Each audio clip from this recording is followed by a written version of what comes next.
Welcome to Through the Table Podcast with Tom, Rick,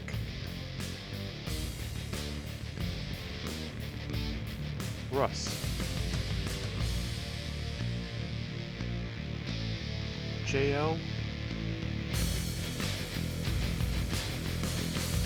and Brian.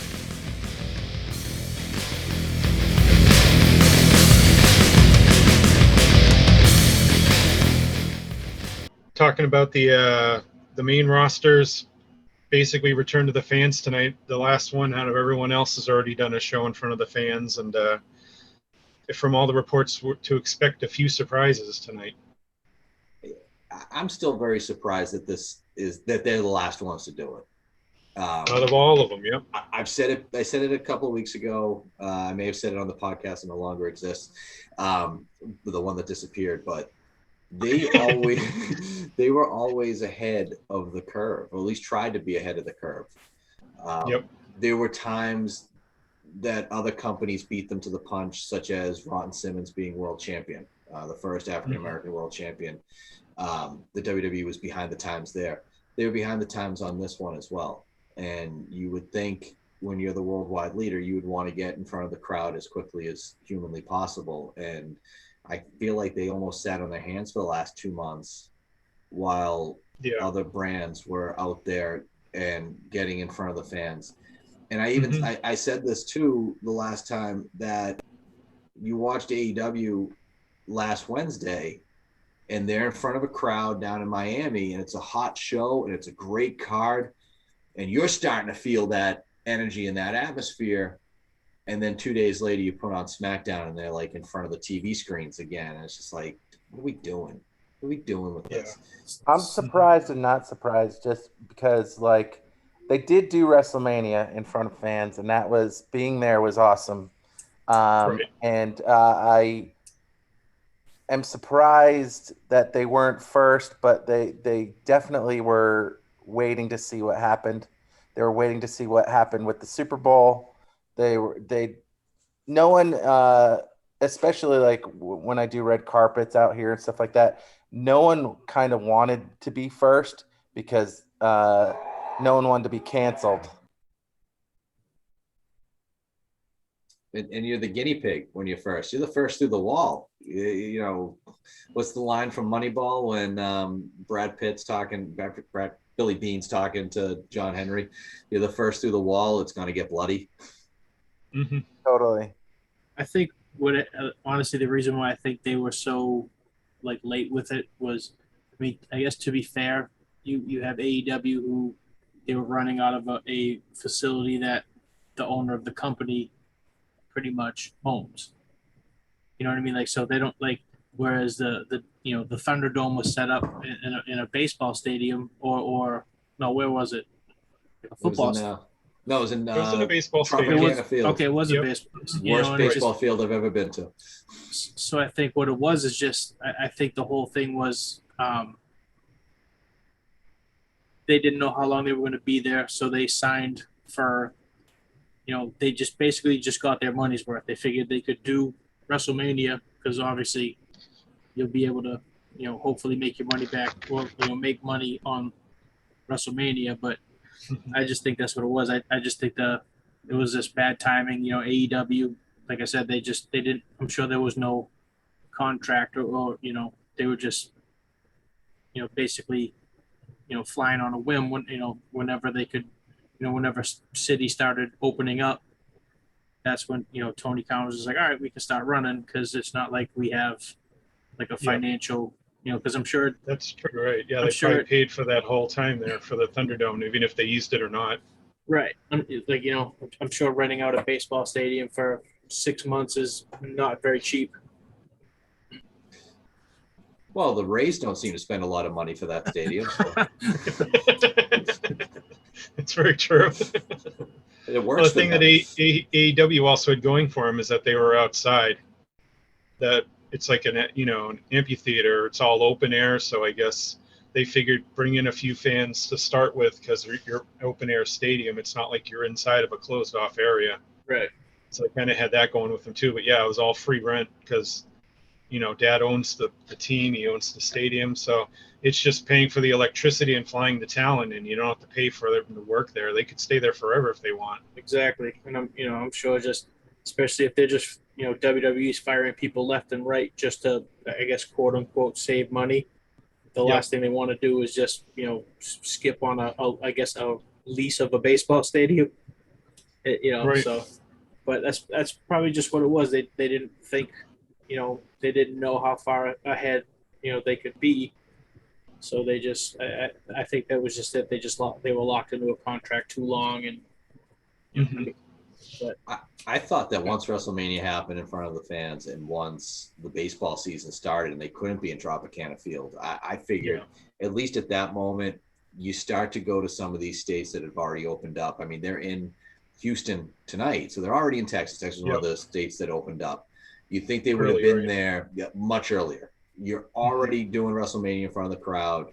You make a big deal of Vince coming out there at the start of the show. You can't be in Tropicana Field anymore because the Rays have to play. Right. Why not go to some of these places in Florida too? AEW proved you can do it in Florida. And there were other states too, but instead they just went right back to the TVs around the ring. And I get the need for that for the 13 months prior to it, but at some point you kind of be like, all right, maybe even if we have 1,000 people in here, 2,000 people in here, whatever, it's a lot better than the TVs. I think that was like one of the things was that, like, usually the night after Mania was always that like must see show, and then it was just to go right from all I mean, I don't remember exactly how many people are at Mania this year, but it was going from that to just right back to the TVs, and just it's just it was awful. That note too, like two things that I wonder if they'll ever incorporate the Thunderdome again for some, like maybe a throwback Raw or throwback SmackDown or something like that. And also, what like you said with the Monday after WrestleMania,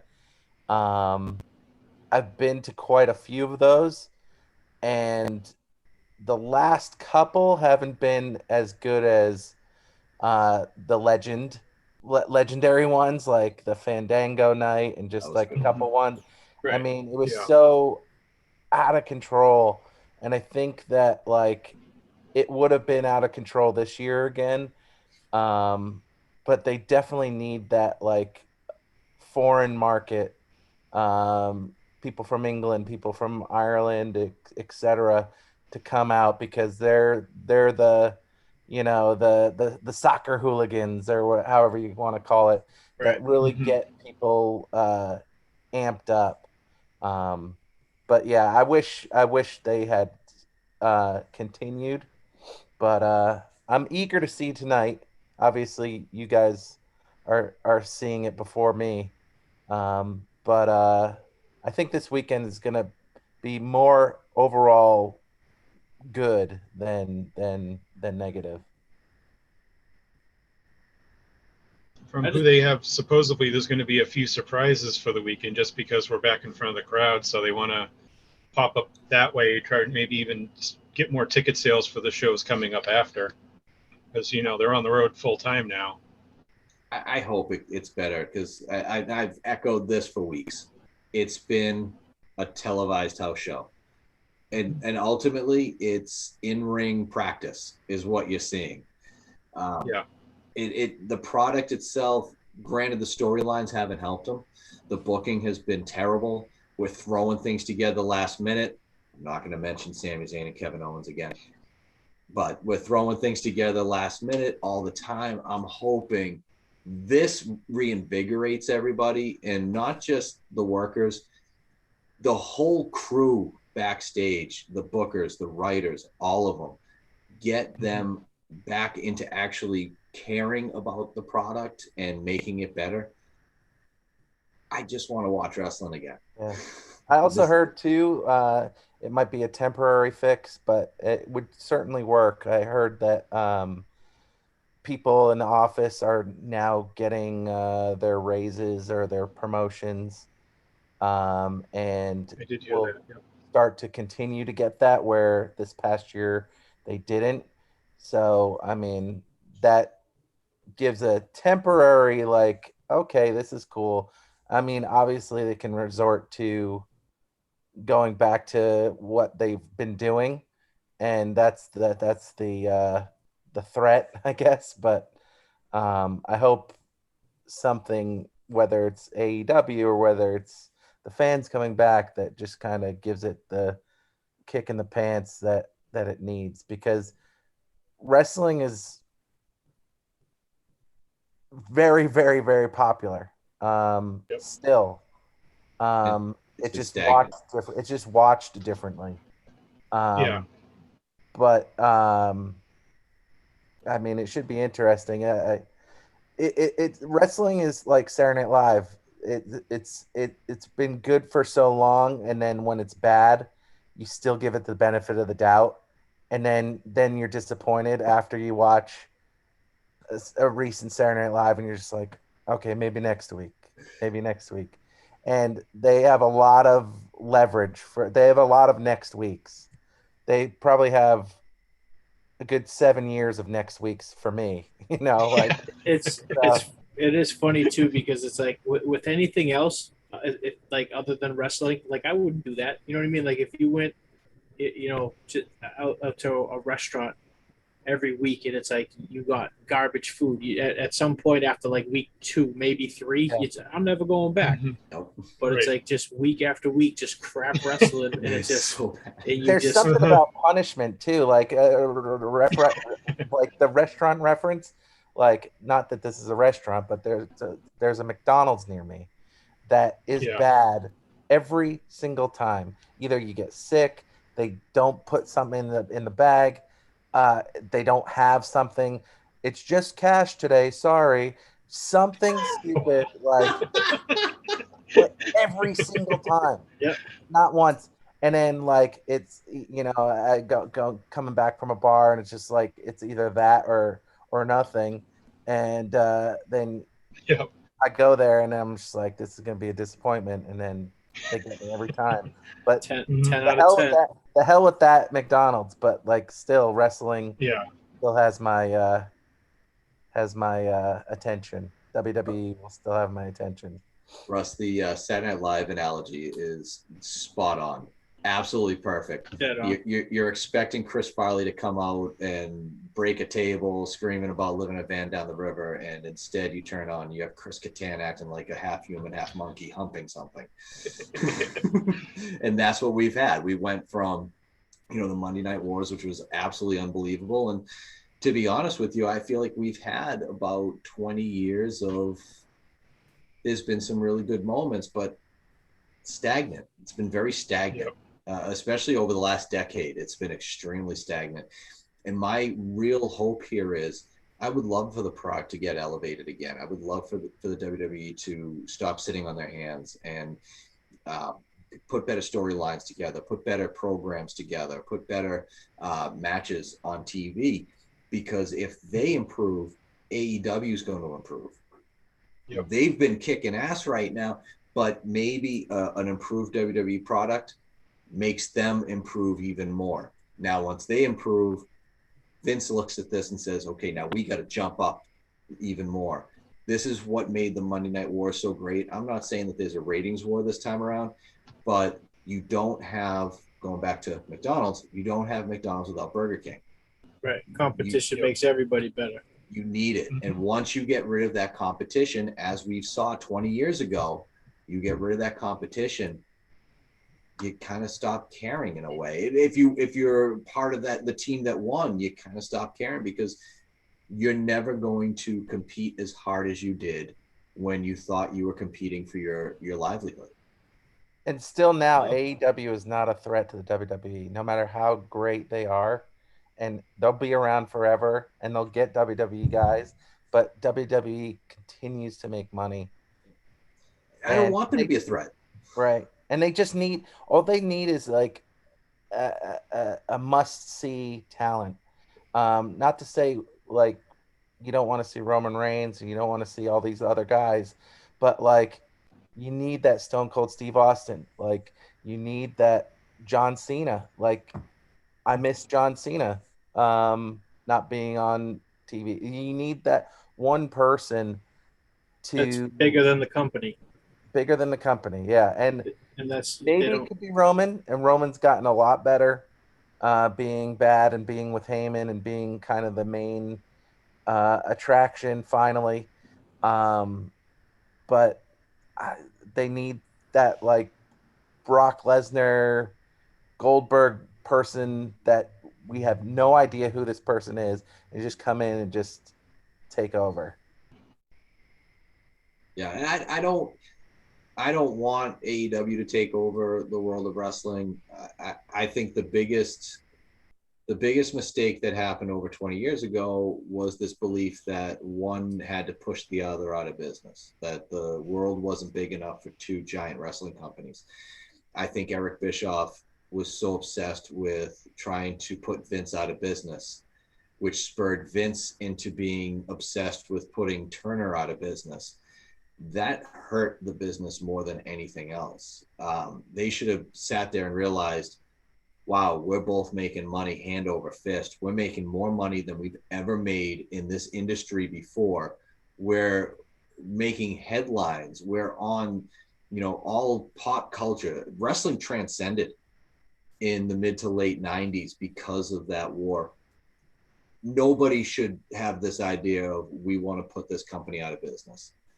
Your greatest ally is your enemy in business. I work for Career Builder. Monster is my best friend. LinkedIn, Indeed, all of them are my best friend. Why? Because they make us better. And that's the same. Trying to put someone out of business, it's just, you're going to have what we've had for the last 20 years. Sometimes you need an enemy, though. You need the Darth Vader, Oh, you do? Skywalker, to kind of give you the, or you need to even own, maybe hate your own boss, to just to to better yourself, to prove them wrong, kind of thing. So with all these firings too, and all these people let go, it's lit a fire under them too. So I definitely see it both ways. That it would be great if the WWE, worked with Impact a little more, or did something with Ring of Honor, like sent, re-signed Daniel Bryan and sent him there or something like that. It would be awesome. Or even if just like, I mean, there's how many guys are on an NXT contract right now that aren't even on television, that are just, what I mean? Like, what are they doing? It's because they're not doing the coconut loops, or the house shows, or, and from what I understand, like the performance center is just set up to be the, whatever it's called, the Capital Wrestling Center, if I'm not mistaken. It is right now. Yep. So it's like, there's all these people that are just not doing anything. Like, yeah, send them, see if they can do a couple dates with Ring of Honor, or send them somewhere. You know what I mean? Like, just have them, but I guess at the same time, if you're trying to teach them the WWE way, you're not going to send, your I guess rookies to somewhere else. Just they might pick up a quote unquote bad habit. Right. But I But would have. Oh, sorry. Go ahead. no, go ahead. You know what I would have loved, and I think as we get NWA lifted up, TNA lifted up, AEW lifted up here, I would have loved this back in the day. You would have had to come together and try to figure out how to book these matches.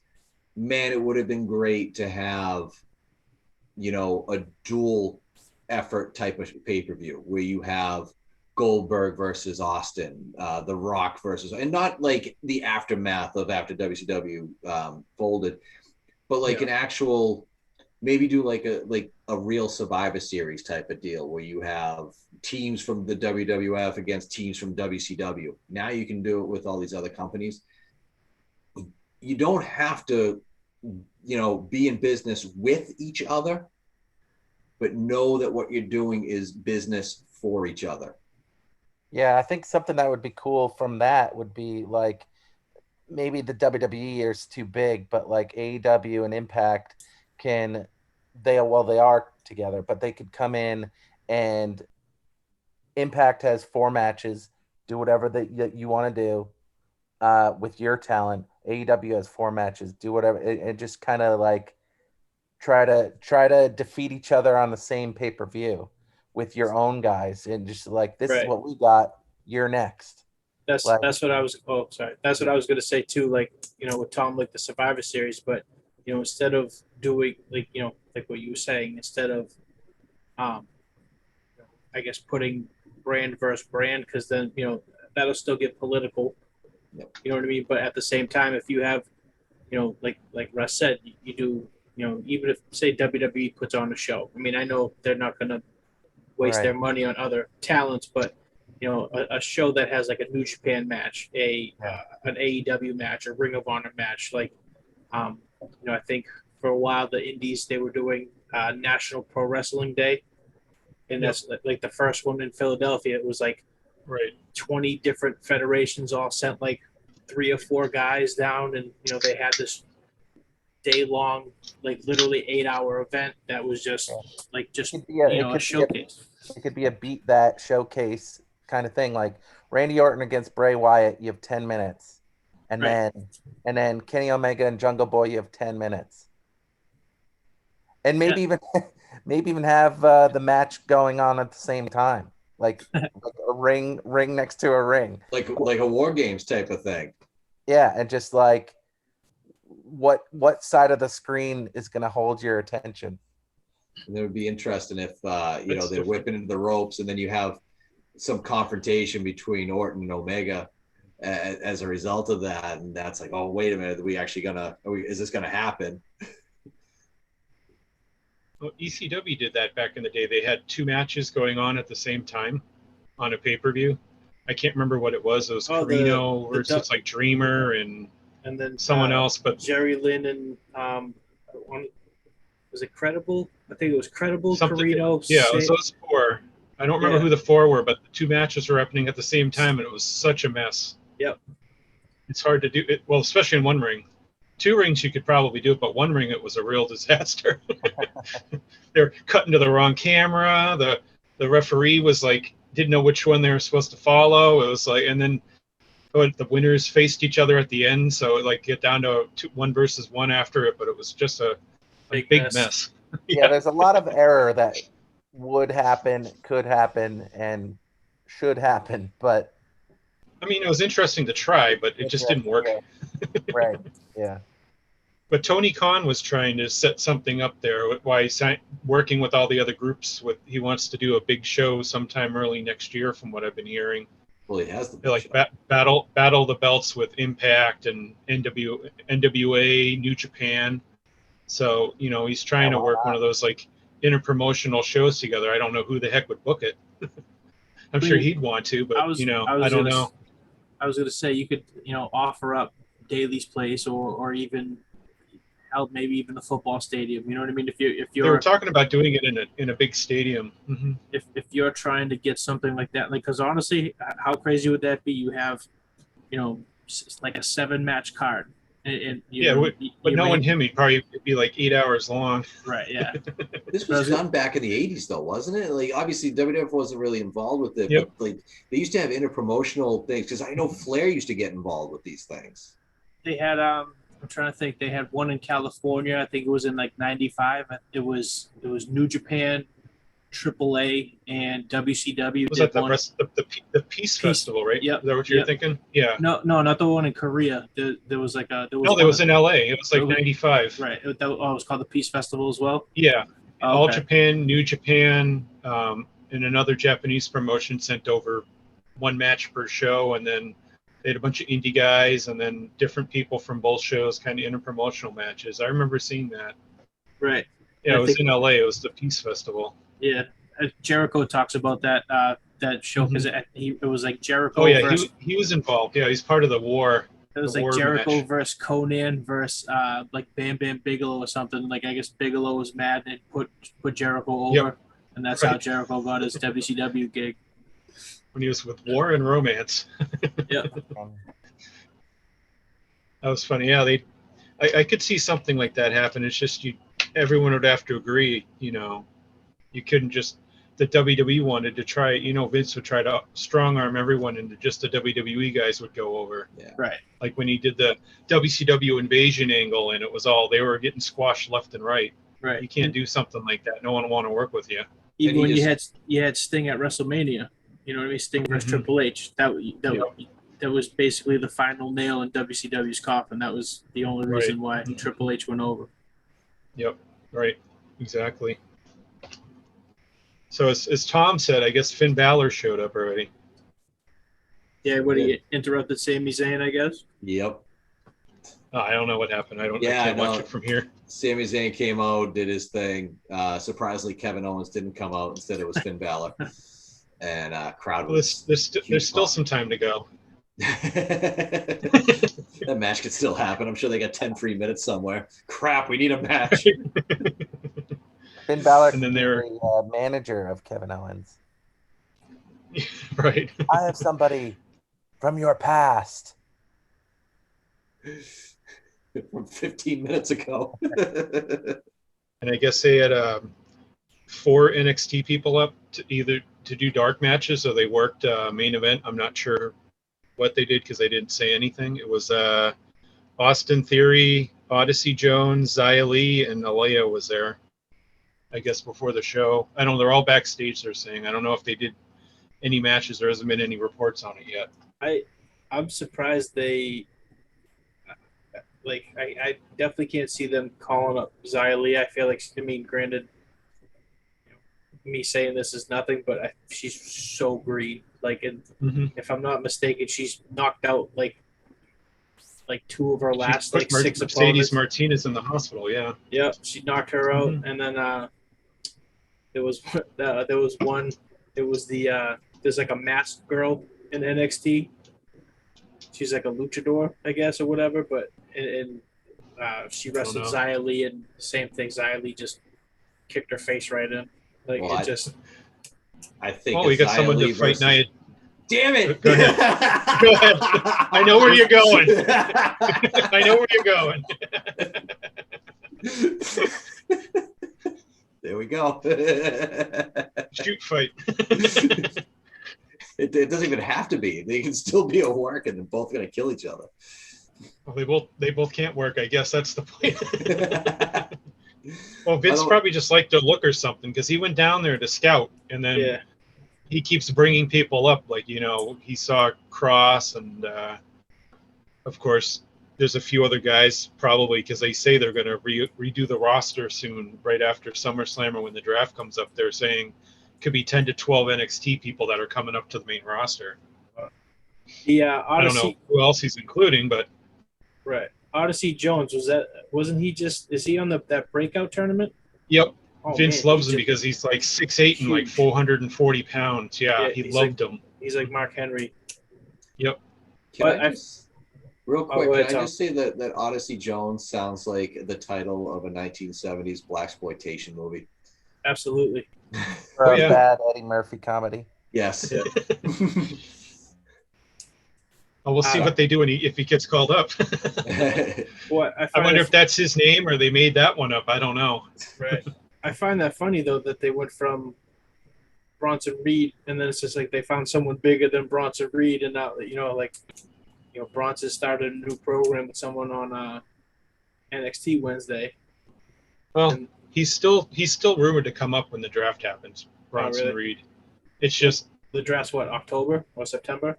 they moved it back now. It's second week of October, I think. I just read something about that earlier this week. But they say they're not gonna bring him up until that point, so he can finish his program. He doesn't have like 2 weeks. He's got a couple of months to get through it, or whatever they plan on doing with him by that point. Right. Plus, it would be a show that they could sell tickets. So if they want it in a specific area, they probably will pick a certain date to do it. Will probably be one more takeover event before the draft, I think so. Yeah. I would think. So that's I could see There's him a- and Karrion Kross end at that, or all these people could probably just end that day if they really wanted to do that. Right. They would be doing takeover the weekend of SummerSlam, right? I'd say yeah. Not necessarily, is it? And they haven't really kind of. The last one was just a standalone. It wasn't with the WWE pay-per-view. It was just on its own last month. So they've been sometimes away. I don't know their schedule. I don't know. I will be the reporter on the ground in Vegas for SummerSlam. Very good. Nice. I guess we can jump to the report from yesterday with WWE's going to bring in Goldberg to wrestle Lashley at SummerSlam because they have nothing else they can figure out for it. Go ahead, Tom. I heard that. Yep.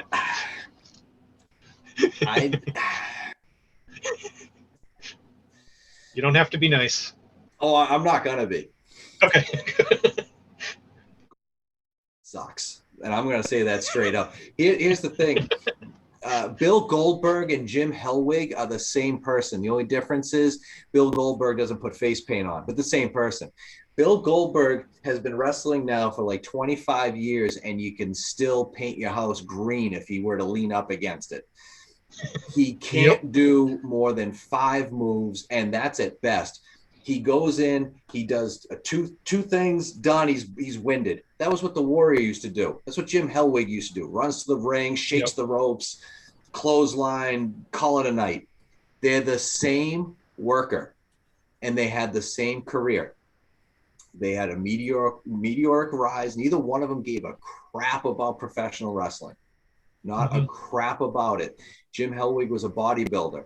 Bill Goldberg was a football player. And when those careers ended, they just happened to be in the gym at the right place at the right time where the guy's like, hey, look, you got a great body and you seem like you have a good work ethic. Why didn't you come to the power plant? And Bill Goldberg does.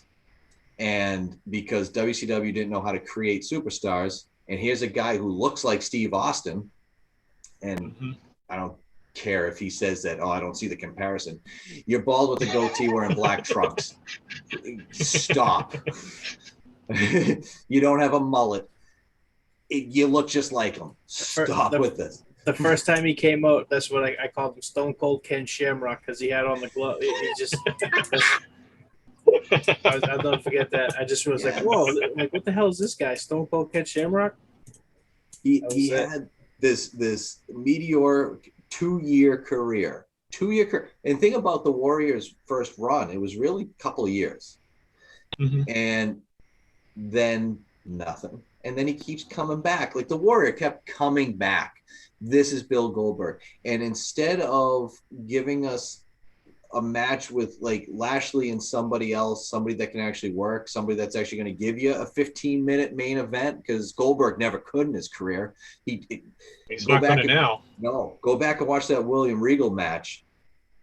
I mean, you want to talk about an absolute green disaster. Speaking of which, I used to love when Jericho used to call him Greenberg, like right out in the public, just referring to how crappy of a worker this guy is. And he didn't care. He didn't care to try to hone his craft or to get better. As long as he could do those 3 to 5 moves, he's fine. He's good. Let's move on to the next one. God, I hate Goldberg. I hate the fact they shove him down our throats. I hate the fact that they took the title off of Bray Wyatt, who was white hot at the time, by the way. They took the title off him for this 55-year-old washed up has-been with his 5 moves, who now, instead of getting blown up after 5 moves, he's blown up after walking to the ring because he's just old and tired. And they take the title off of Bray Wyatt. Bray Wyatt's done nothing. Now he's sitting at home and he's sad. Bray Wyatt is sad, everybody. No one's checking on Bray Wyatt. He's not going to show up tonight, but he's sad. He's a sad man because Bill Goldberg took his title and his buddy died. Why can't freaking Bill Goldberg stay the hell away, stay in Hollywood? Oh, you know why? Because his acting sucked. Great. He was awesome in The Longest Yard. You know why? He had 5 words. Just like his 5 freaking moves in the ring, he had 5 words throughout the entire movie. Bill Goldberg is god-awful. You tell me why people like Kurt Hennig, Eddie Guerrero, Brian Pillman, the list goes on. They're all dead, but yet Goldberg can still roam this frickin' earth. There's no justice. There's no God as long as Bill Goldberg is roaming this earth and getting main event matches and main event pushes. God damn it, I hate Bill Goldberg. Damn. Well, And on that note, we'll just sign off. I never really liked him, but then I bought his shirt for some reason. I don't know why. The Who's Next shirt. And then I didn't really like him, but then I could kind of be like, all right, he's fine, he's doable, watchable, whatever. And then fast forward to like when he came into the WWE, I forget if it was a SummerSlam or something. I wanted to tag him on Twitter. And I don't do Twitter a lot, but I was gonna say, oh, that was cool at Bill Goldberg, whatever. And he blocked me. Wow. Like Sounds I, like I was already blocked. I don't know. I've never said anything like about. I was just like, how, like, no one knows me on Twitter. I have like maybe like 500, and they're my friends. Like I don't care, but like I was just kind of like, okay, Bill Goldberg had blocked me. So then I hated him again. So I feel for you, Tom. And let's back it up a bit too. Let's realize the fact that he ended Bret Hart's career. I was going to say that. He hurt Chris Jericho. He hurt other wrestlers. That's almost Saudi. killed the Undertaker. Oh my God! Yes, yes. He almost at least paralyzed him. He almost killed himself in that match. That was the worst thing to happen to the Middle East since Saddam Hussein. Oh Jesus! But again, we have to be forced Bill Goldberg. Look, I understand that the Crown Prince of Saudi Arabia still thinks the Ultimate Warrior is alive and going to come down. So what do? They give him the next best thing. They give him Goldberg, who is the Ultimate Warrior. But God willing, one of these days, the Bill Goldberg is going to have the same ending as Jim Hellwig, where he clutches his chest and collapses awkwardly into the street, taking with him the hopes and dreams of every little Goldberg maniac. Stinks. Maybe it happens in Las Vegas. Only hope in the middle of the match. Before Goldberg dies this weekend. Well, he's not on until Monday, supposedly. Could he possibly do anything that you would like? I'm sure he's a nice guy. No, in the ring. I know. The one thing he could do. I know one thing. He could actually apologize to Bret Hart. He still has never done that. He goes, "It was your fault. I didn't do anything wrong." He doesn't apologize for anything. You go back and watch that episode of his for the Monday Night Wars. What? You go. Unless there's video of this God, action. I swore a lot on this thing. You got me talking about Bill Goldberg. Just wait till we start talking about Natalia. Oh, we're getting to her. Oh, good. Yeah, he just comes off on this thing as just like he's the greatest thing ever. Dude, you had like your moment. You were a flash in the pan. They didn't build up any stars. You were the guy that came out. You became nuclear hot. Not even white hot. You were nuclear hot. And guess what? Moron who decided to bash your arm into a limo's window, tearing your tendons so you're out for 6 to 8 months. What are you doing? What are you doing? Hey, it didn't break the first 2 times, genius. Maybe you should stop. No, but you're dumb. And when he knocked himself out on the ring post? Yeah. Mm-hmm. Because there's nobody's doing in there. I blame Jerry Flynn. I'm sure Goldberg does too. It's all Jerry Flynn's fault. You mean Glacier? No, Jerry Flynn. He wrestled Goldberg like 50 of those 180 times. Really? It was Jerry Flynn's fault. Poor Jerry. Should have just shot on him one time. Jerry. That's all it would have taken. Jerry Flynn. With the F. Yeah. Yeah, sweet mullet. Yeah, as you said, at least 50 of his losses. But these mediocre rises that like Goldberg had, like they always end kind of bad. Like Yeah, it's Jim Ryback was Hellwig. Ryback was a thing and should have at one point possibly been world champion, but then it ended up bad and like everybody hates him. Goldberg, you know, people don't necessarily necessarily hate Brock Lesnar, but I mean, he had that mediocre rise too. But I think I think Brock is fine, but I would love to see another mediocre rise wrestler come into play, but it always seems to, They need one. yeah, it always seems to kind of not work out at the end of the day. They do need one. But you gotta Let somebody try. You gotta respect the business at the same time. And Goldberg never respected the business. The Ultimate Warrior never respected the business. I love listening to The Godfather, listening to him on the Broken Skull sessions. I mean, he said it right from the beginning. He goes, I wasn't a wrestling guy. I didn't like wrestling. I never watched it. I happened to be talking to some guys and they said, hey, you'd be good at this. But because of that, he began to love it. As he got into it, he began to love the business. And he respected the business, and he became a locker room leader as a result. You know, when you're given that spot that Warrior and Goldberg were given, you have a responsibility, not just to the titles that they give you to represent the company. You have a responsibility in the locker room.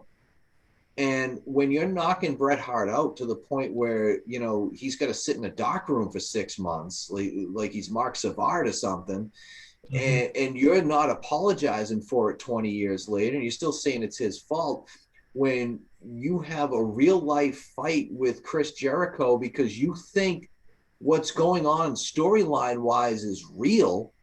What is he, Bob Amato? Are we back to that? For those of you watching this who don't realize, he was a guy in the EWA who thought that, you know, my gimmick was freaking real or something. He wanted to fight me in real life, just like Goldberg wanted to fight Jericho and hurt him in real life because he thought that the gimmick and the work was for real. And now Riddle's on his case too, and he's not about that either. He's a moron. He's a complete imbecile. I don't know whether he got hit too many times in the head playing football and that CTE is getting to him. I don't know. But, man, the less I see of Goldberg, the happier I am. Just saying. And stop trying to shove him down our throats again. We don't need to see him. His match in Saudi Arabia proved that he is well past his prime, whether he even had one. Now we're going to give him let's force feed another title shot for this guy.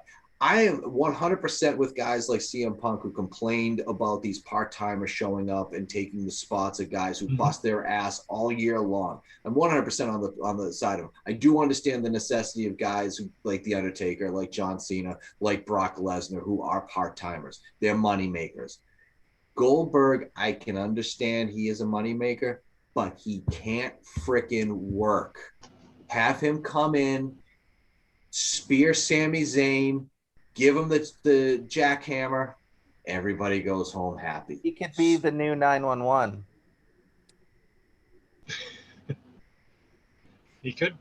I mean, the only original reason why they signed him was just to work the Saudi Arabia shows. And since they aren't doing that this year, they still owe him that second date. That's one of the reasons why he's probably working. But once again, Vince doesn't give someone else a chance, and he goes back to, Goldberg. There you go, Goldberg and Lashley. That's a great match. Everyone wants to see it.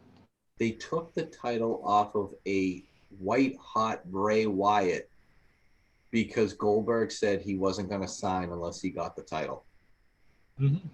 Bray Wyatt, who that gimmick, the Fiend gimmick, was on the rise at that point, and you've got that booked as this untouchable heel who's going to topple this guy, and in like 5 minutes, 55-year-old or whatever, however old he is, Goldberg comes in and spears him awkwardly with a spear that looked like it would be about as effective as the finger poke of doom.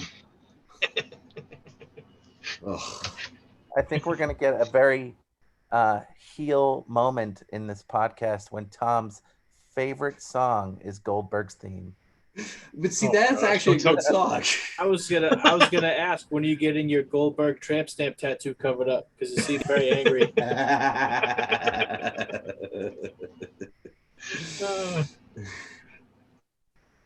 Goldberg.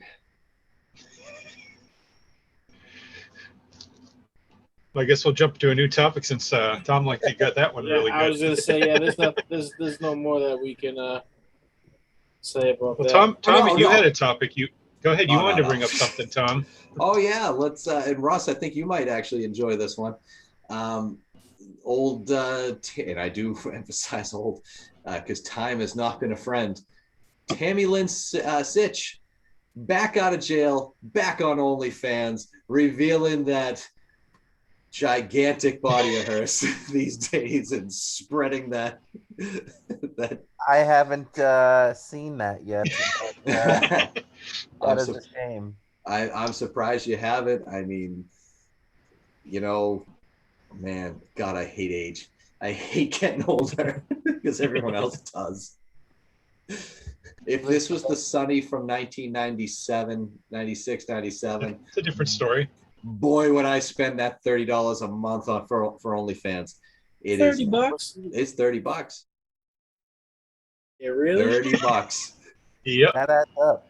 She was running a discount this week, so it made it $26.99. You could save yourself $3 and a penny to She was see. the best.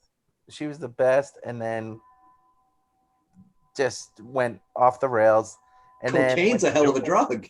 Yeah, really. when she came back for the Hall of Fame, then she looked great again.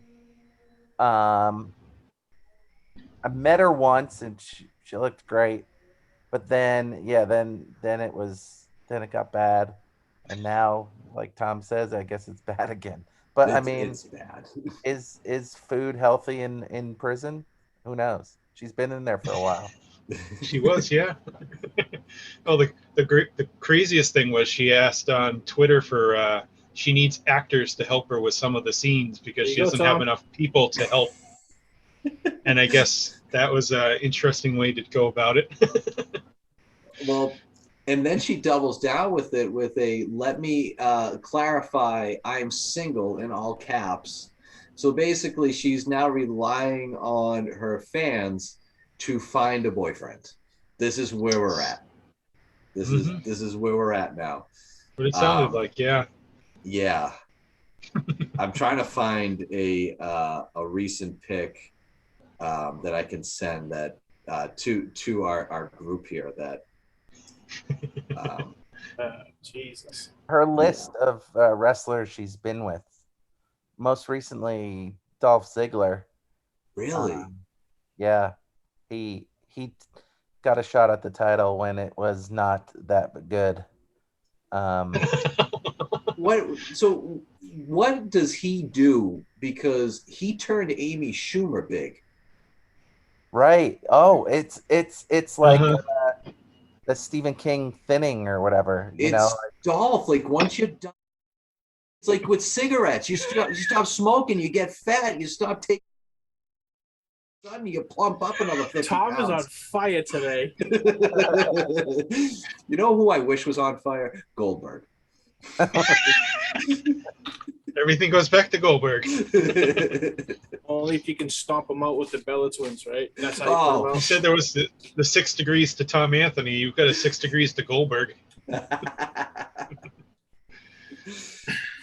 Anyone else you hate this week, Tom? Fired up for some reason. It really is. Well, there's another one coming up when we start doing predictions. Oh, good. I can't wait. Because she's involved in the women's ladder match there. We'll get to that, though, eventually. Excellent. It's a big market tease right there. All right. Well, we can jump to train, Brian. So. All right. Well, you with lead the us. WWE releases from all the former people in tomorrow's Impact pay-per-view, anybody think anyone's going to show up to that? They're claiming a couple of people have signed on the dotted line already.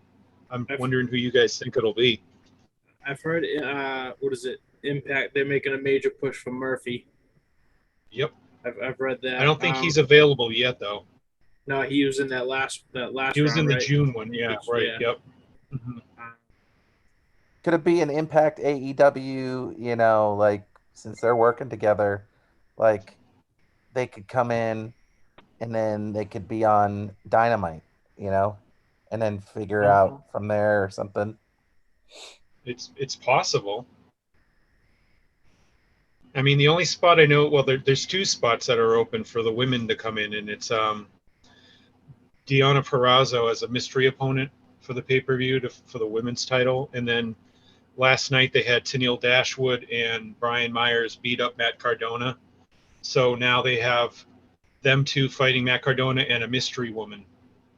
And Chelsea Green showed up at Ring of Honor, but she never signed a contract, so Right. it kind of, you're hinting at it's going to be her, but what if they even swerve you somewhere else? So there's probably two women. It might not be either. It could be someone that's not signed by either of them, and it wasn't a WWE release. But right there, you would think that it's possible for two of the women to show up right there. So we're looking at the April ones. Yep. So The women are the Iconics, Mickey James, and Chelsea. I think, Mhm. I mean, I can see the Iconics going back and forth between TNA and TNA and AEW freaking Russ. Oh, I definitely could see them showing up. Yeah, and I mean they're best friends with Dashwood, and I mean, Yep. they could do some sort of Australian faction type of thing. Be kind of cool. They trademarked a name, I think, recently A too. tag team name? Yeah. Well, I know they need tag teams badly in Impact because they have like one women's tag team and they have tag team titles and they only have like one team right now. I wouldn't be shocked if they did show up. I never heard what their tag team name was.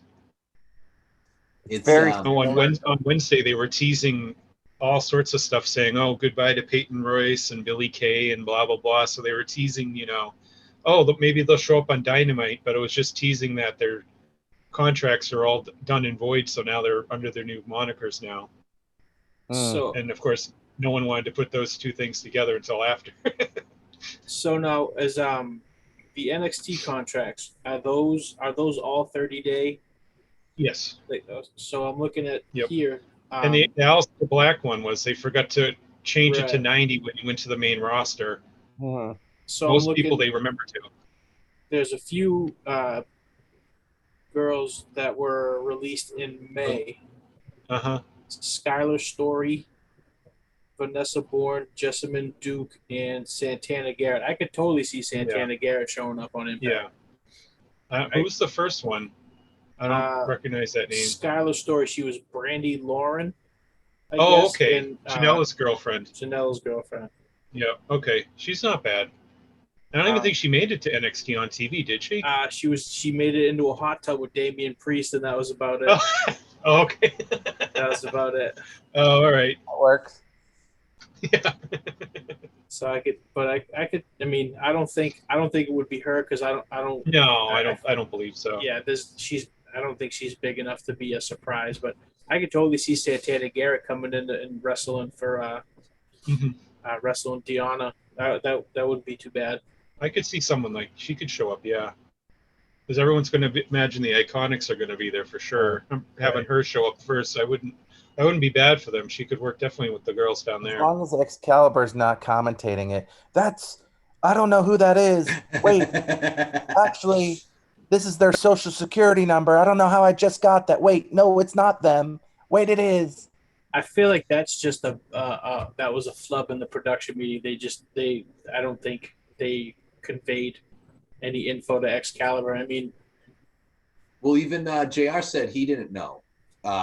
They don't want to know too many cues during the stuff. Yeah, JR said he likes to call the action like it's a live sporting event, like it's football or baseball. He doesn't want to know. True, brother. Yeah, they went on Excalibur's. They queued him up in the middle of it, saying, "Call him Malachi Black, because everyone's like, Tommy End's here, and I guess they wanted to go by it by the end of it. Right. But it just makes everything sound kind of odd. Because I forget who it was. There was someone else that showed up like that, and I forget who it was. Excalibur was like, "Oh my god, it's so and so," and like Jr. and Shivani are like, "Who?" You know, it's yeah. Yeah. Yeah, if it's any Japanese person or if it's someone from like, the California side, like Pierre and Tony don't know a lot of the independent guys, so they'd have no clue who they are. Right. Well, back in You have the to rely on Excalibur at that point. WCW days, he used to call like Juventud Guerrera psychosis and stuff like that. He had no clue. Hmm. I'm surprised he was that close. Neither did Russo. Put a tequila bottle on a pole match. Which Mexicans are in that one? I don't know. Just pick two. Right. Is Sami Zayn and Russo. Kevin Owens available? El Generico could be in a tequila on a pole match. Yeah, right. They could have him work the show, and the WWE audience wouldn't even know who it was. Hey, outside of the red beard poking out.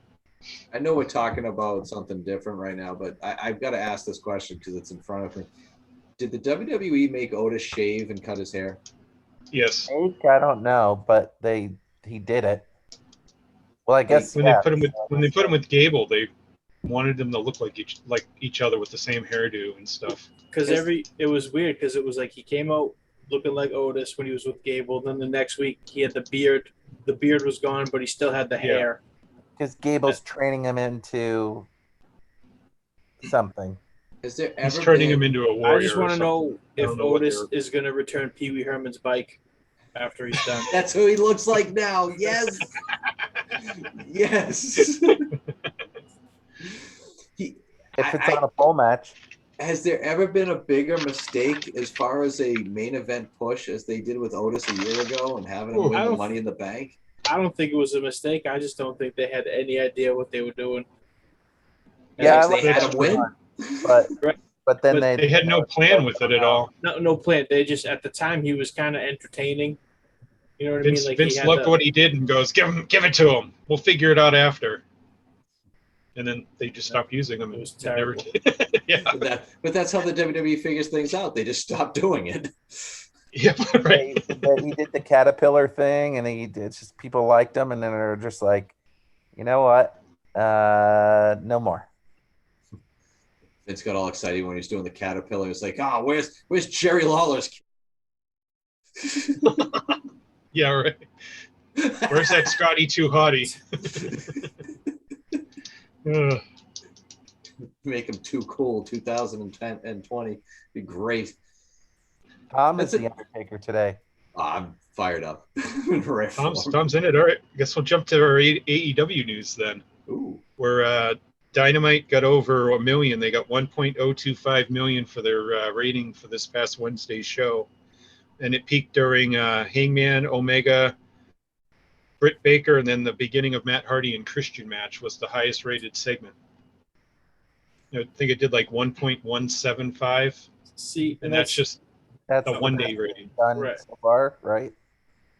Not their best number total, but in the past 6 months, they had the highest rated thing they had was the Blood and Guts match. It was like 1.2 million, but the show was a little bit under this one. I think it was like 1.01 or something like that.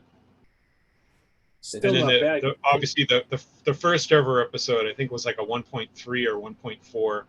That's their highest rated show ever so far. That goes to it's show in the top 5. You've got two guys who know each other as well as Matt Hardy and Christian. Over 20 years of working together, and you can still tell a compelling story. I can't wait until 2042 when AEW has the main event of Sami Zayn versus Kevin Owens. And everybody's just tuning in to watch that because they haven't worked in a little while together. I'll be there for it. Or it's -1 versus one of Hardy's kids.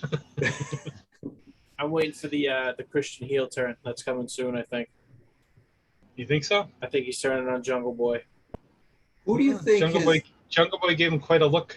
He wasn't happy. Who do you think has turned more, Christian or the Big Show in their career? Big Show all day. Big Show. Big Show. Big Show's turned face and heel back to face on like one episode of Raw, like one two. match. Yeah. He's absurd. in the first hour.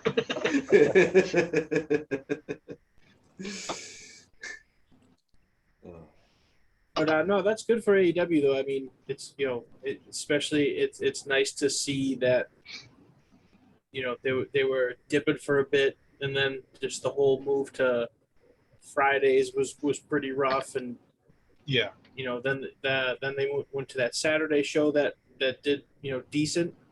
It did all right. And then Mhm. but it's good to see him back up. That's it's it's good for everybody.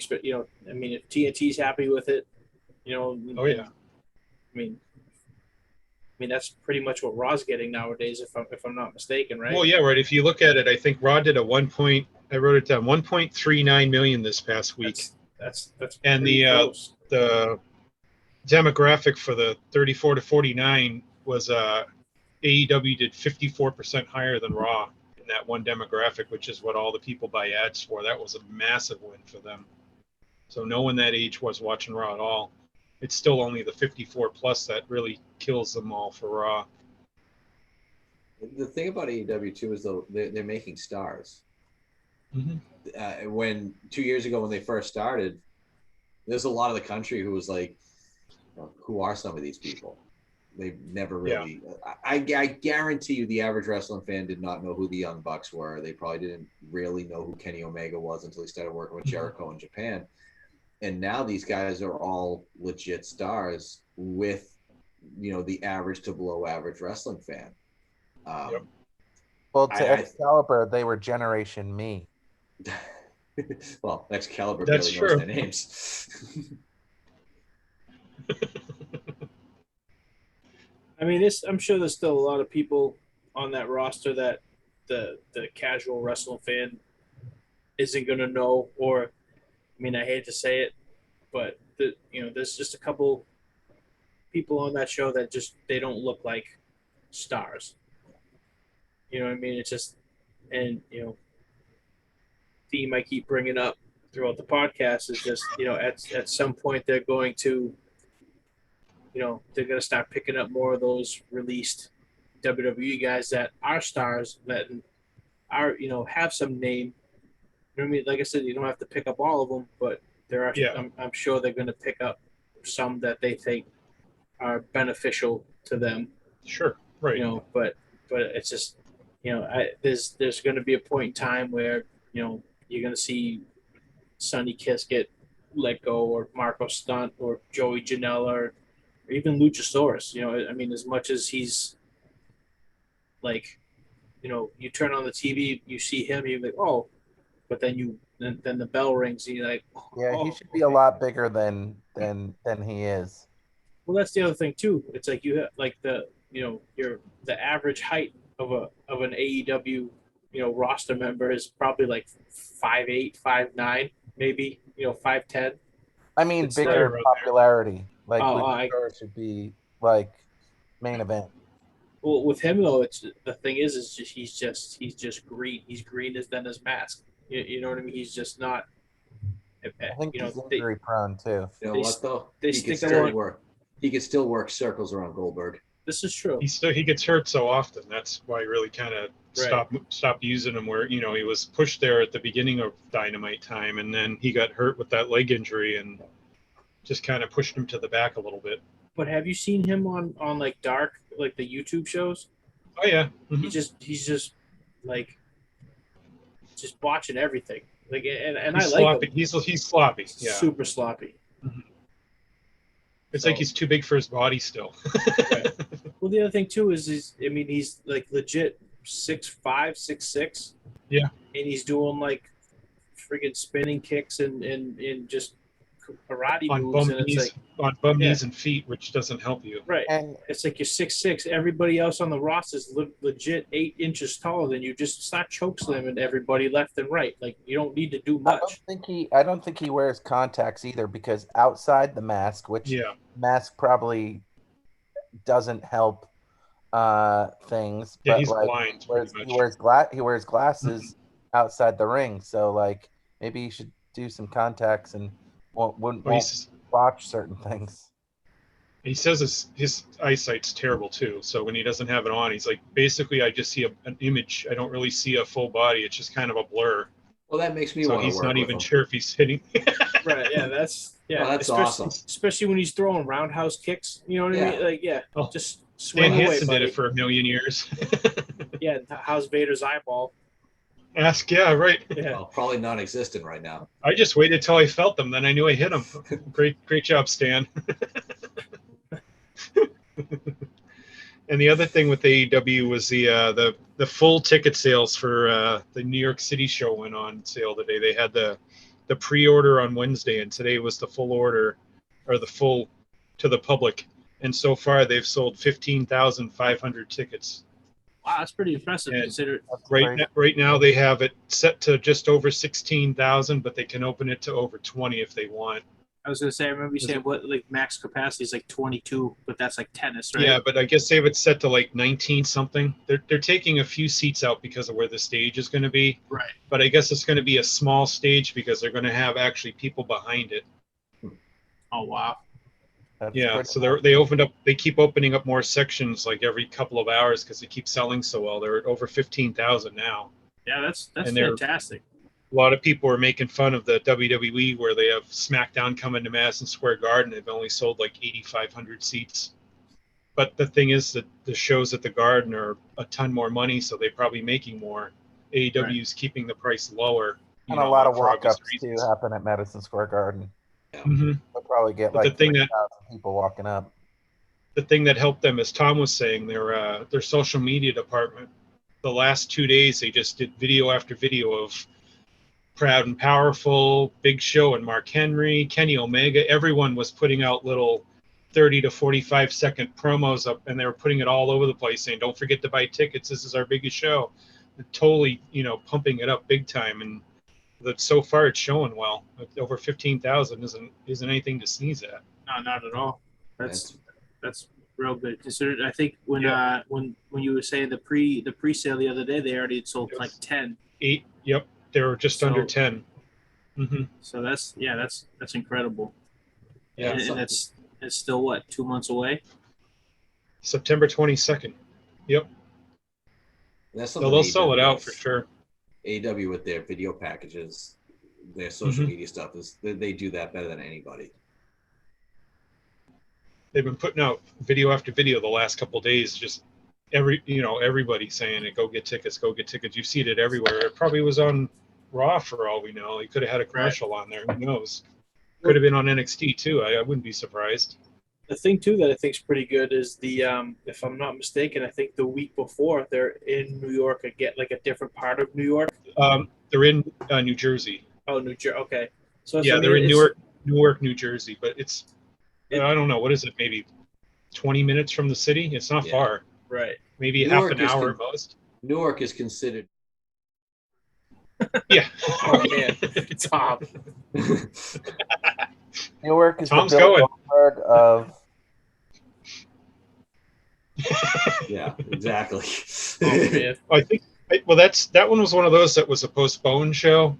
It was supposed to be where the Blood and Guts was going to be in March, the show right before the pandemic happened, and they had to push it back. So they pushed it back like twice. So I think they were around 11,000 sold for that one. But that one might not get too much more if everyone's going to go to the big show there. And then the week after, they're in Rochester, New York. So they're hitting New York market big time. The Rochester one was supposed to be Brody Lee's debut. Yeah, that's sad. And we know what happened there, and a bunch of people bought tickets for that one. So, I mean, we'll see how it goes. I just got the email for Raw tickets for, September 13th for Boston. Yeah, I got that too. I promptly deleted it.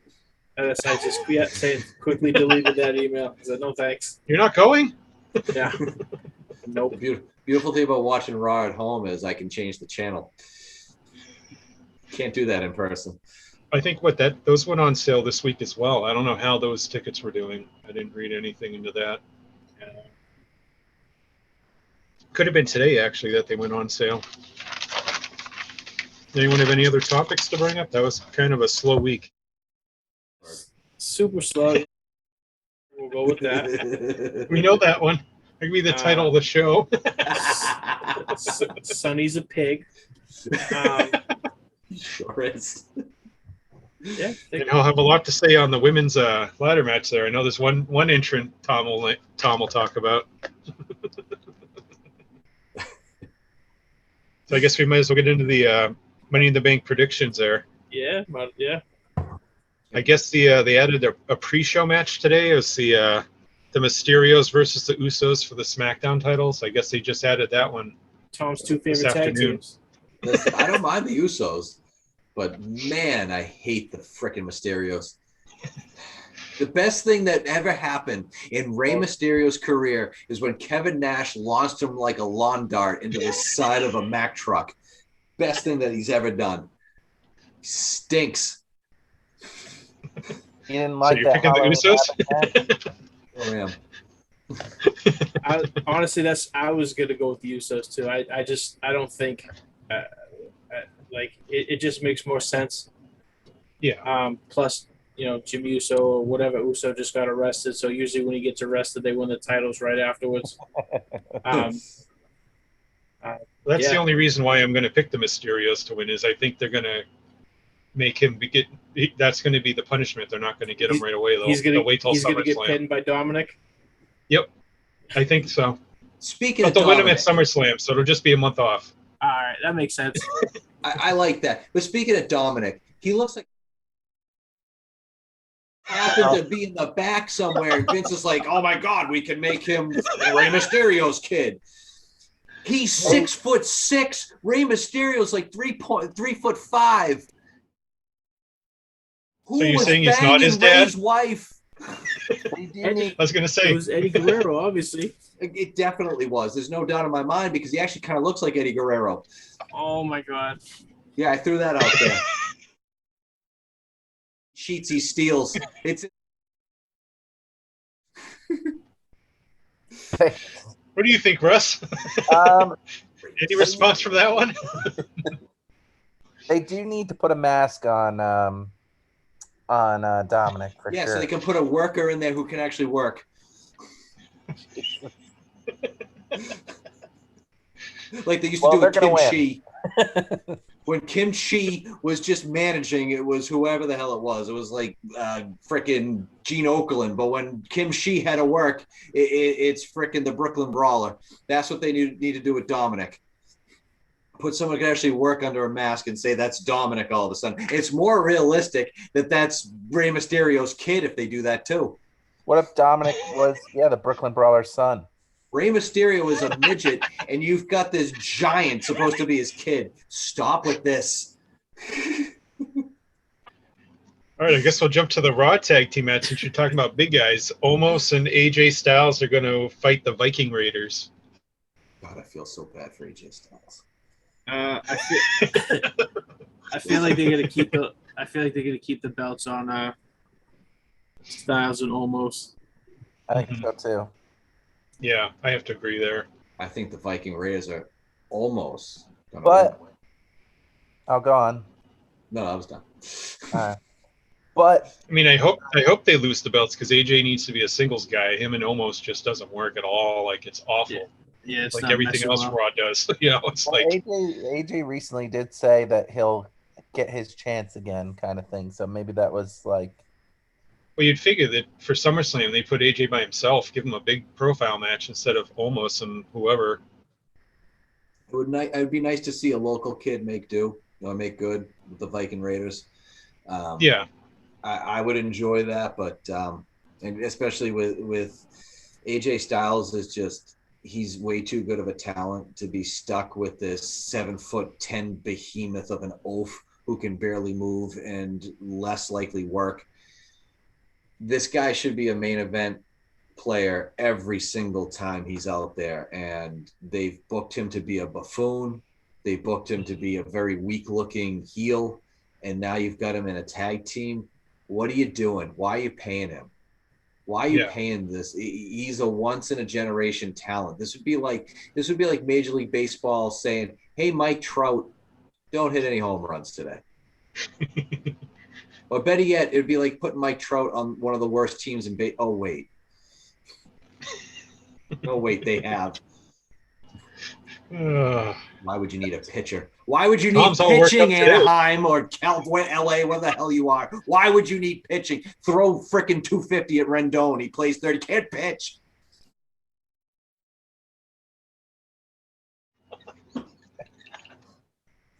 And that's the We doing a bottom baseball line. podcast after this too? Might be. That'll be the next one. Tom's baseball podcast. Right up tonight. Tom's pissing off everybody on this podcast. Go big or go home. I've already Oh, started. what they moved the SmackDown women's match to tonight. I mean, I don't think it was ever scheduled for SummerSlam after Bayley got hurt, but It already just They're having- happened too. oh, did it? Yeah, I'm Bianca assuming versus- Bianca won. yeah. Who was it?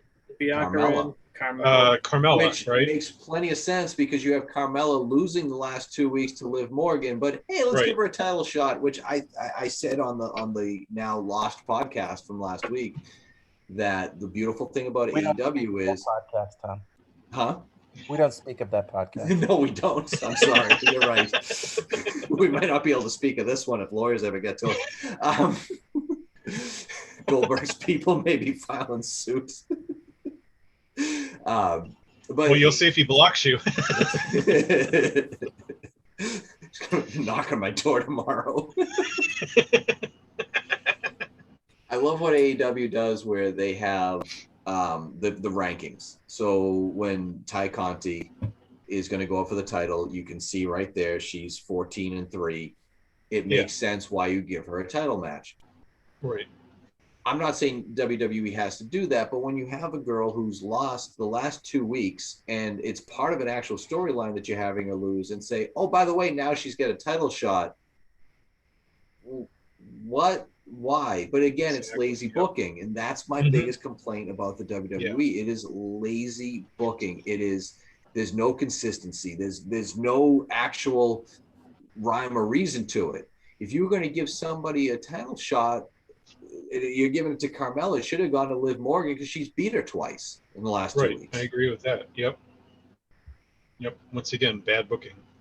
Fuck Goldberg's fault. So the Raw Women's title match is Rhea Ripley against Charlotte. I think I'm Oh, hoping Charlotte- Rhea retains. She will. That's what I think. Charlotte has 13 runs with the title. Like, she's gonna hit the 16 mark soon. So, do they give it to Charlotte? Keep her happy since Andrade is in AEW. That's not the way Vince thinks. Vince is going to punish her for Andrade being in AEW. Not only is she going to lose, but it's going to make her look bad. I guarantee you it's going to be booked so she looks bad because Vince loves to make people look bad. Think of Sting. The man Made him they look call bad.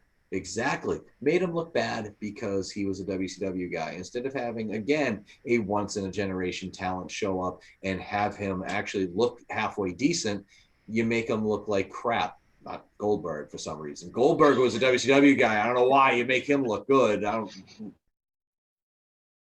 But it's going to happen to Charlotte too. Charlotte, again, as far as the women go, she's on a different level in my opinion. We talked about that with the women's stuff. They're gonna make her look stupid on Sunday, all because her boyfriend is in AEW. Ask Lana how that worked out for her before she got released. Yeah. And she got over with the table bumps. She did actually. And the other rumor was that Becky Lynch is supposed to return at Money in the Bank. I don't know That'd be cool. if she'll involve herself with the winner of that match or if she's going to challenge Bianca. I don't know where they're going with that. He's looked pretty good in recent workout. Yeah, Instagrams. from what I've seen, right? Well, She is someone not better going- buy she's Seth Rollins some not going condoms. to- Yeah. We're going here We've too. heard that one. I'm gonna bring her back to main event status. Or teach that motherfucker how to pull out. Jesus Christ. You start to feel the tingle, genius. You back off a bit. Oh, man. Make that a shirt.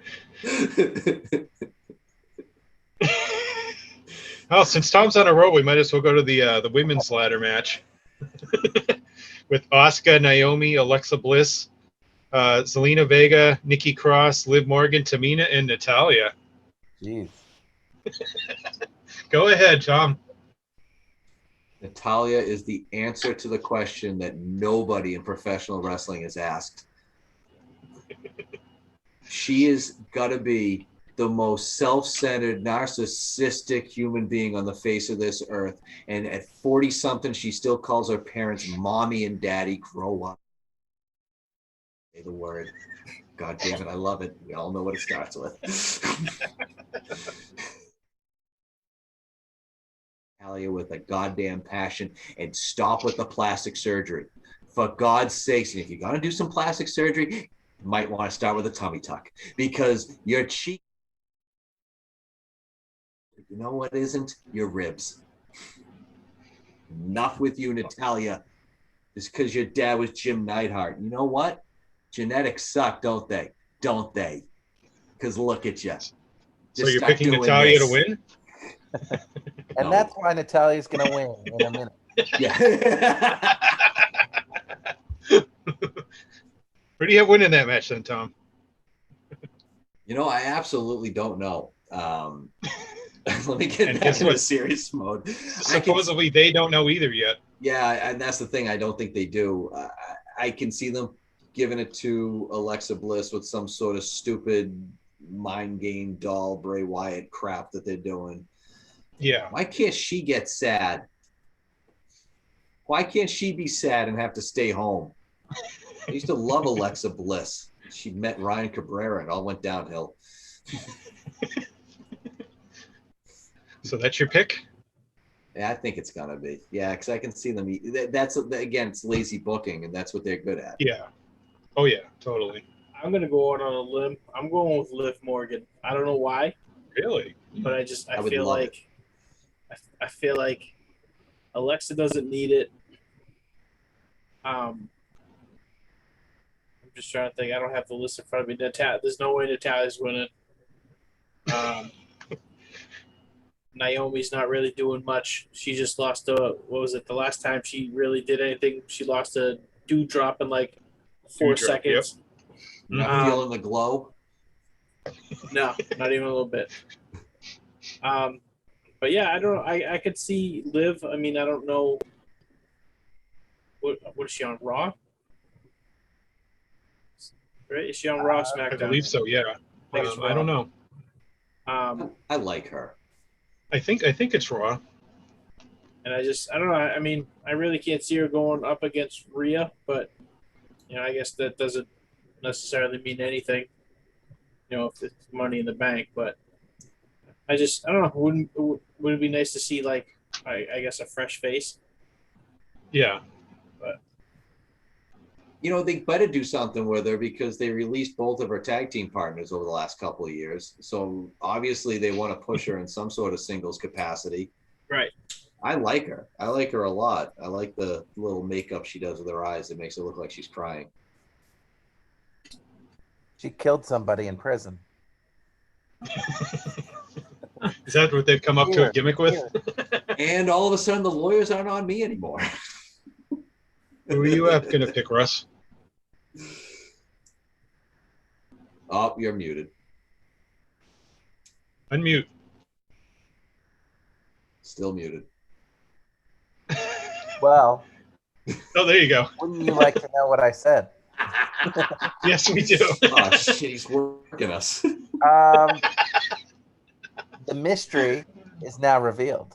Zelina Vega, I believe, is going to win. Zelina Vega, Malachi Black, will. So she shouldn't win. I think the way she was brought back, maybe there's a little. I feel that the women's Money in the Bank ladder match will be used as kind of the Andre the Giant Battle Royal, where not that Zelina should be a surprise, but she would be a surprise to win. Oh, yeah. I mean, didn't she come back and lose in her first match? Yeah. Yeah, I don't remember who she fought, but I I read think she that she fought Liv, lost. if I'm not Was it mistaken. Liv? Okay, I think so. Yeah, so Liv's on a big roll, yeah, she's on a hot streak right now. and just because of all that and WWE's terrible booking and they're boring and they don't know what to do, that's why I'm going to pick Asuka to win the match, because why not? It's lazy They booking. know she can have a good match, and they're lazy, so just give it to her. They know she can do something good with it. That's my only reason. I don't think they should, but I bet they do. And that leads us to the men's ladder match with Ricochet, John Morrison, Riddle, Big E, Drew McIntyre, Kevin Owens, Shinsuke Nakamura, and Seth Rollins. If any of you pick anyone other than Big E, no, it's so obvious it's going to be Big E. It's 100% going to be Big E. Yeah. I wouldn't mind that, but I feel like instead of giving him the briefcase, I feel like they should have Roman just, like he's doing, just smashing through everyone. You build Big E up. You don't give him the briefcase. You know what I mean? If anything, I think you have him win the Rumble. You have him win the Rumble in January, and that's him versus Roman at Mania. That's what I think. Rick, that's good booking. This is true. Now put on your WWE hat and realize that there's no good booking. That would actually be a great idea. You got to build him up because Big E's a big guy. That match would actually be good. The other thing I think too is like, especially with like the Money in the Bank, I hate to say it, is more of a it's more of a heel. You know what I mean? And then again, I guess most, King of the Ring. Otis same won thing. last year. Right, but we all see how that went and ended up going to the Miz. You know what I mean? Like, it's just. Oh yeah, I hear you. Like, I don't think there's been many faces that have won Money in the Bank. I think Punk might be the only, maybe RVD, right? RVD and Punk. I can't think of anybody else. I mean, I guess Otis, but yeah, part of me would love to see Big E grab it, but I kind of feel like it might be Seth Rollins. I feel like he's been doing a lot of, he's been talking about Roman. He's been talking about getting a title match lately on SmackDown. I mean, I hate to see it, you know what I mean? Like, but I just feel like Seth Rollins is on his 5th gimmick in the last 6 months. Yeah, I mean, yeah, but that's a bad sign when you can't get over and there's no crowd. It's not good. They don't know what to do with them, so they keep changing things. But right. I can see it. Yeah. But Rick, I can see it being Seth Rollins. So I'm 100% agreeing with you. I'm just uttering my distaste for Seth Rollins and his lack of a pullout game. I get exactly what you're saying, Rick, but they're too obvious. I think Big E has to win, just the way that they book everything. Like, it would make more sense if they wouldn't, but when do they ever do what you don't want them to? Right. I even thought maybe Nakamura might be but he's already got the King gimmick, so I think he's got a crown and a briefcase. It might be a little too much with him. Yeah, right. But Kevin Owens has been done before. I don't think they'd go back to him. Right. Ricochet, they haven't done much with him until now. And even that, like the last couple of weeks, he's been, that's great. He's been showing out and having these crazy matches with John Morrison, but he's still not even winning them. You know what I mean? He's he's losing them. Like he's not even. It's like Ricochet's gimmick right now is that he's dumb. You know what I mean? He keeps doing dumb things to lose a match. It's just, I think he's great. You know what I mean? Like he was in that, upper mid card for a bit, but then he just screwed that. He's a great athlete, but he's one of those flippity flip guys. That's all he does. He does his little flippity flips. You know why? Because his interview makes Bob Backlund's old interviews look entertaining. Ricochet can't talk. Give him a mouthpiece. Give him like a Heyman. Give him somebody. We need managers back because he's a great athlete. He'll do an unnecessary flippity flip because he's overcompensating for the fact that he should be a mute. Another person to put on Tom's hate list. I don't hate Ricochet. Oh, no, I hear you. But like most women, it's when he talks that I don't like him. That's Tessa Blanchard, right?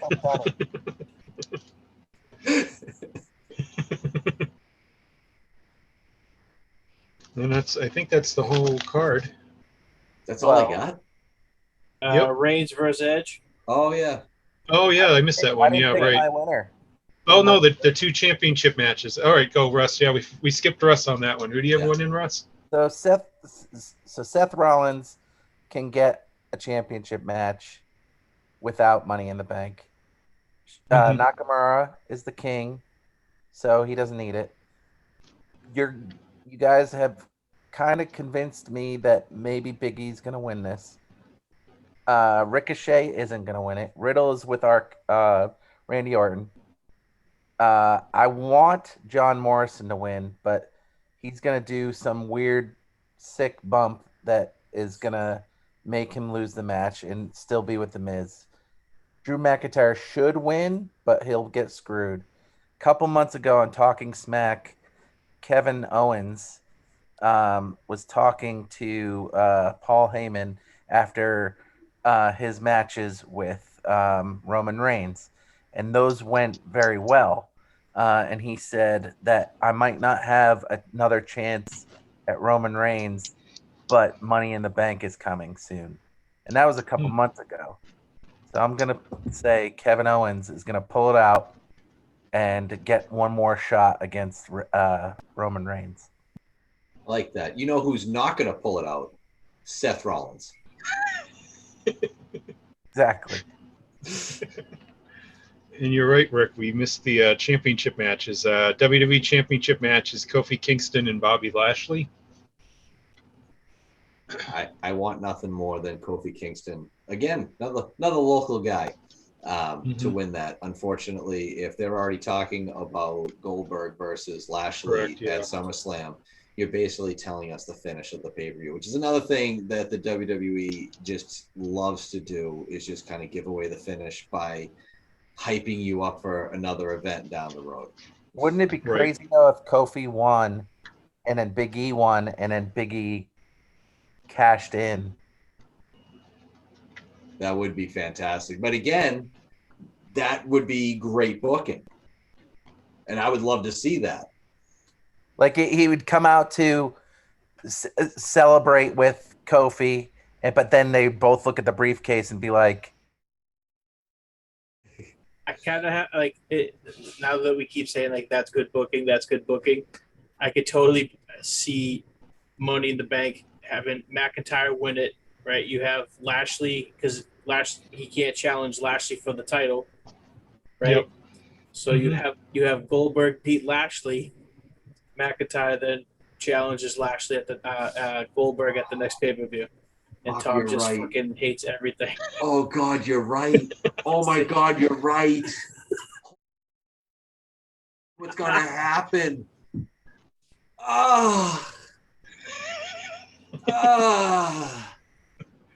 WWE, call me. I'm good. That's exactly. I break my TV at SummerSlam. Whose house can I go over instead? Let's all go to JL's house for it. You go to JL's house.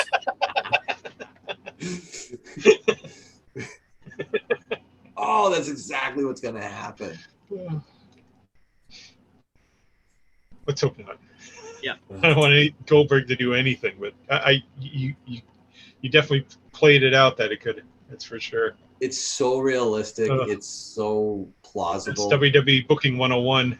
That's what they did. That's why they had Goldberg take it off of Bray in the first place, is so McIntyre could just take it. Yep. Yeah, McIntyre take it at Survivor Series. And you could see it saying, with Goldberg coming out and saying, there was one guy that I couldn't beat, and he beat me clean, and now it's my turn. I'm going to beat him. And that's going to hopefully be the retirement where, I guess I can't beat him. And especially if they move McIntyre over to SmackDown with the draft, no one would ever think that would happen. Just see it. It writes itself. Uh-huh. Who would believe? Like, I get it. Kayfabe aside, who would ever believe that Goldberg can beat Lashley? Like, Lashley's just a genetic freak. Mm-hmm. Who's ever gonna believe this? Not You for know- nothing. Vince. You had that Goldberg Brock match that was what, like a minute 30. That's right. See, sorry, Tom. Oh, It would make sense for them to do that since they've been building Lashley up all this way just to have him get squashed like that. just You like know, Bray. so everything that they've done, they seem to do that. Just like Bray. They did the same thing to him. Build him up, build him up. Hey, here's Goldberg. Jumped ahead of pay-per-view. You know, when the Ultimate Warrior held Vince up for money, he fired him. But yet Vince, for some, I don't know if Goldberg has like photos of Vince, has like proof of some sort of like Vince with inappropriate. Sonny Oh my goodness! on OnlyFans for He's a $30. subscriber. He DM'd her to become that to become her sidekick. Oh, God.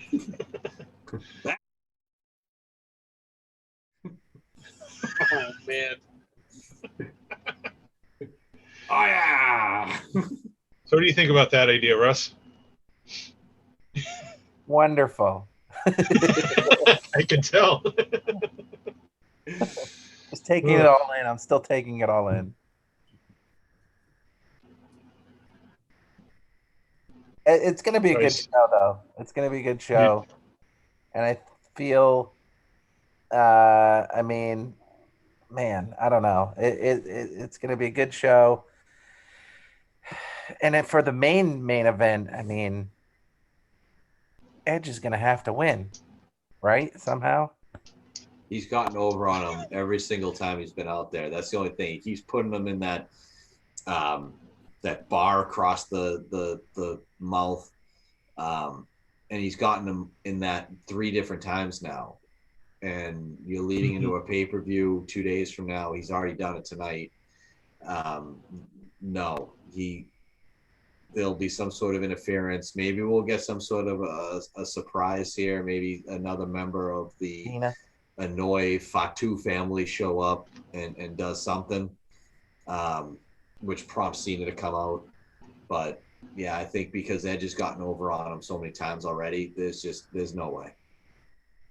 Edge, by the way, who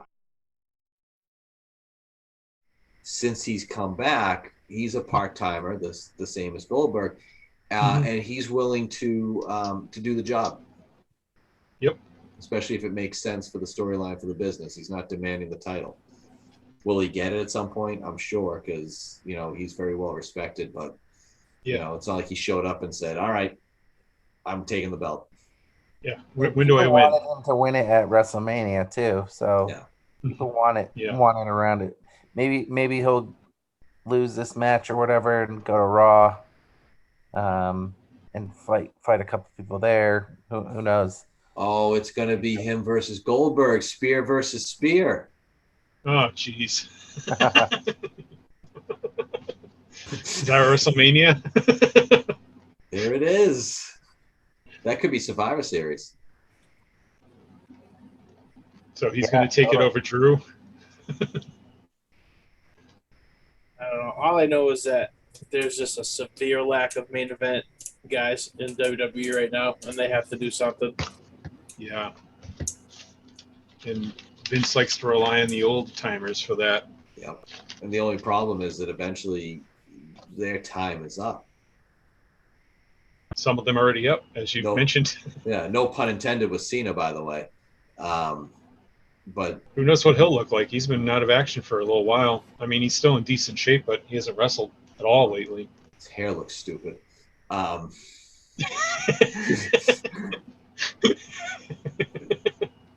His father's incredible. John Cena Sr. He was a trip backstage that night. Oh, he is. some stories that I'll say off air. Good old Johnny Fab. But yeah, the problem with having these guys, the older guys coming back and being your main eventers is that you look at Goldberg, he's just not believable. You need to build people up. It was WCW's downfall. That was their biggest mistake because injuries happen. Yeah, Goldberg's a moron who decided to mash his hand into a limo. But when he went down, they didn't have anybody that could step up and put in that spot other than the old guard who was already there. And by the way, fighting to push him even further down because he never paid his dues, much like Jim Hellwig. So you need to have this younger crop. I mean, I was talking about AJ Styles earlier about how they're wasting him, and he's a once a generation talent. But he's in his mid 40s now. He's going to be a part timer soon. He's getting, and he's starting to look it too. That's the other thing. You got to start building guys up, and that's why I kind of hope Big E is the guy that wins the men's Money in the Bank, because he's still on that right side of age, but he's been around a long time. So if you're going to finally push him to the next level, what are you waiting on? Do it now. You need these guys. I'm babbling. They have to start doing it. Yep. Right. But honestly, too, like Big E's just he's everything that Vince looks for in somebody. The dude can talk his ass off. You know what I mean? He's probably pound for pound one of the strongest guys on the roster. It's just I mean, yeah, he can be silly, but also, you know what I mean? When he needs to be serious, he can be serious. Yeah. I just don't see what the reason why Vince isn't pulling the trigger on him yet. Does that make Xavier Woods the Marty Jannetty of New Day? Oh, 100%. All day long. But he got to nail Page, so it's fine. True. And Jesus Christ, Tom. that lives on The video was out there. We've all seen it. It's not like I'm telling stories outside of school here. We've all seen the video. And he'll never get released because he does the up, up, down, down channel that makes the WWE a ton of money. Well, she was. She never looked paler. Jeez. So Thank you for listening to Through the Table Podcast with Tom, Rick, Russ, JL, and Brian. Catch us on Twitter and Facebook. Please like and subscribe. Thank you. Till next time.